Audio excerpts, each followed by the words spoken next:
असहाय और दिव्यांग परिवार को सहायले तुलसी क्षेत्र चैरिटेबल ट्रस्ट केन्द्रापड़ा ब्लॉक अंतर्गत धुमुता पंचायत मठसाही ग्रामर असहाय विष्णु दास परिवार को साहाय्यर हाथ बढ़ाइला तुलसी क्षेत्र चैरिटेबल ट्रस्ट। असहाय विष्णु दास परिवार कहले तीन प्राणी कुटुंब, गोटे पुओ और गोटे झी।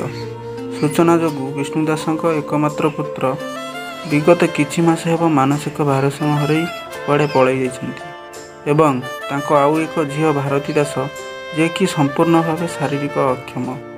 विष्णु दास बयसर शेष पाचरे पाद देइथिबा बेले मूल्य मजूरी लगी परिवार चलाइबा तांको पक्षे संभव नुह। रोग वैराग ठू आरंभ करी नाना दी असुविधार सम्मुखीन होउचंती एही परिवार।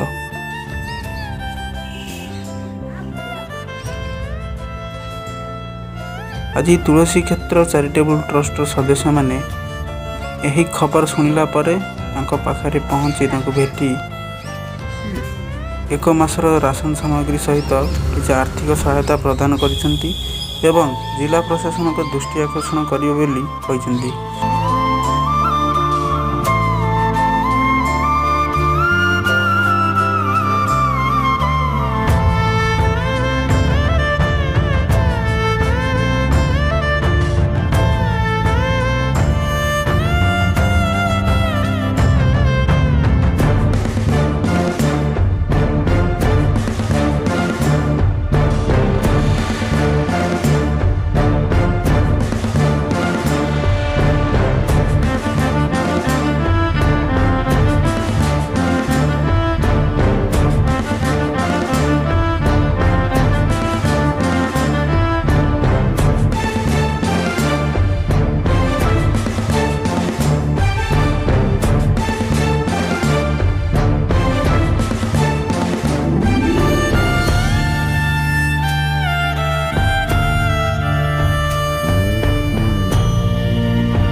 आज आम तुलसी क्षेत्र चैरिटेबल ट्रस्ट केन्द्रापड़ा तरफ एक असहाय परिवार पाखे सदस्य माने साहाय्य सहयोग नहीं पहुँची जहाँ आपणकर केन्द्रापड़ा जिलार धुमाता पंचायतर मठसाही ग्रामर एक असहाय परिवार जो परिवार बापा असहाय एवं भाई मानसिक विकारग्रस्त हो एणे तेणे बुलुचंती एवं भौणीटीए शारीरिक अक्षम जहाँकि पक्षे परिवार चलवाई एक घोर अभाव।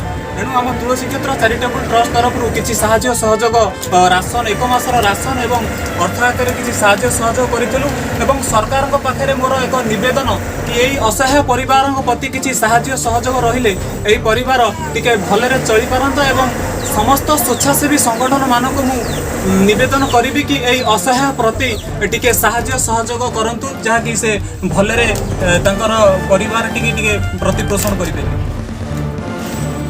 यह कार्यक्रम में विचित्र बेहेरा, बापी गोछायत, अमित सौरभ गाहण, सदानंद दास, विश्वजित दास प्रमुख परिचालन करेंगे।